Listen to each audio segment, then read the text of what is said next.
તમે એક કામ કરો, ફોન આરે લગન કરી લ્યો, મને છૂટાછેડા આપી દો, હું તો કંટાળી ગઈ હો તમારાથી. હા તો હું તારાથી કંટાળી ગયો હાલ કોરોટે, એટલે આપણે બે એકબીજાને છૂટાછેડા આપી દઈ. આપણા લગનને 7 વર્ષ થઈ ગયા, તે દીનું બધુંય ઘરનું કામ કરું, કચરા, પોતા, વાસણ, કપડા અને જમવાનું બનાવું. ઈ બધાય કામના 10 લાખ રૂપિયા થાય. ઈ પૈસા આપો ને તે દી છૂટાછેડા આપું. તો 7 વર્ષથી તું આ ઘરમાં રહેસ, દિવસના 3 ટાઈમ ખાસ, કરિયા ઝાટક કરી નાખસ, તારા ડ્રેસના ખર્ચા, તારા હાડીઓના ખર્ચા, તારા મેકઅપના ખર્ચા, ઈ બધો ટોટલ માર ને તો 10 લાખ રૂપિયા થાય. એનું શું કરશે આપણે? તમે 10 લાખ રૂપિયા માંગો ને હું 10 લાખ રૂપિયા માંગુ, થઈ ગયા ને પૈસા વસૂલ? તો હવે હિસાબ બરાબર. તેનો હિસાબ બરાબર. છેલ્લા 7 વર્ષથી તું મારું લોહી પીવેસ, મારો મગજ ખાસ, એનું શું? એનું કાઈ નહીં, નથી દેવા આપણે છૂટાછેડા. સમાધાન. હાલો મને હોટલમાં જમવા લઈ જાઓ. આવી ગઈ ને લાઈન ઉપર, ક્યાંય હોટલમાં જમવા ન જાઉં કેમ કે મારી પાસે પૈસા નથી. સાની મુની કઢી ખીચડી બનાવી નાખ હાલ.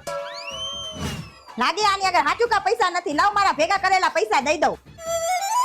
તમારું પાકીટ લાવો તો ચેક કરવું છે.